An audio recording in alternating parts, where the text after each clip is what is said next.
کبھی کبھی ملاقات ہوتی ہے ذرا ماڈرن سے نوجوان ہو اور بات ہو جائے، آپ کس کو پسند کرتے ہیں، آپ کن سے انسپائر ہیں، آئیڈیل کون ہے آپ کا؟ کوئی کہتا ہے فلاں فٹ بالر، فلاں کرکٹر، فلاں گلوکار، معاذ اللہ عجیب عجیب لوگوں نے اپنے آئیڈیل بنائے ہوئے ہیں، اپنے جس کو فالو کرتے ہیں، اس کو لائک کرتے ہیں، تصویریں رکھتے ہیں اس کی اپنے پاس۔ میں ان سب سے ایک سوال پوچھنا چاہتا ہوں، اتنا مشہور آدمی یا اتنا بڑا آدمی جس کو آپ بڑا سمجھتے ہیں، آپ کا وہ آئیڈیل ہے یا آپ اس کو فالو کرتے ہیں، کبھی ملاقات ہوئی اس سے؟ کہتے نہیں بہت بڑا آدمی ہے، ملاقات تو بڑی مشکل ہے۔ اچھا وہ آپ کو جانتا ہے؟ وہ مجھے کیسے جانے گا بھائی، وہ تو بہت بڑا آدمی ہے، مشہور آدمی۔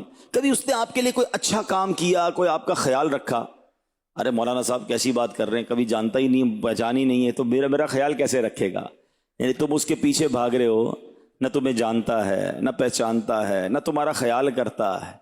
میں تو اس سے محبت کی بات کر رہا ہوں کہ جب میں اور آپ پیدا بھی نہیں ہوئے تھے، 1450 سال پہلے وہ دنیا میں آتے ہیں تو ہمیں یاد کرتے ہیں، راتوں کو جاگ جاگ کر امت کے لیے دعائیں کرتے ہیں، آنسو بہاتے ہیں رب کی بارگاہ میں، کس لیے؟ ہمارے لیے۔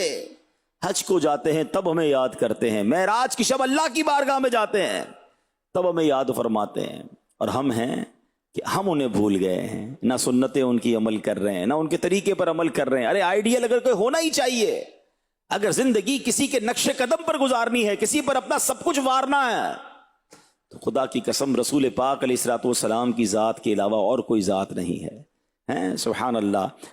اسی بات کو بڑے دوسرے انداز میں اعلیٰ حضرت نے اللہ کی بارگاہ میں التجا کی کہ یا اللہ تیرے حبیب تو راتوں کو رو رو کر امت کے غم میں آنسوؤں کے دریا بہاتے رہے، اے اللہ اس مبارک دریا کے صدقے، ان آنسوؤں کے صدقے ہم پر جہنم کی آگ کو حرام قرار دے دے، جہنم کی آگ سے ہمیں بچا لے۔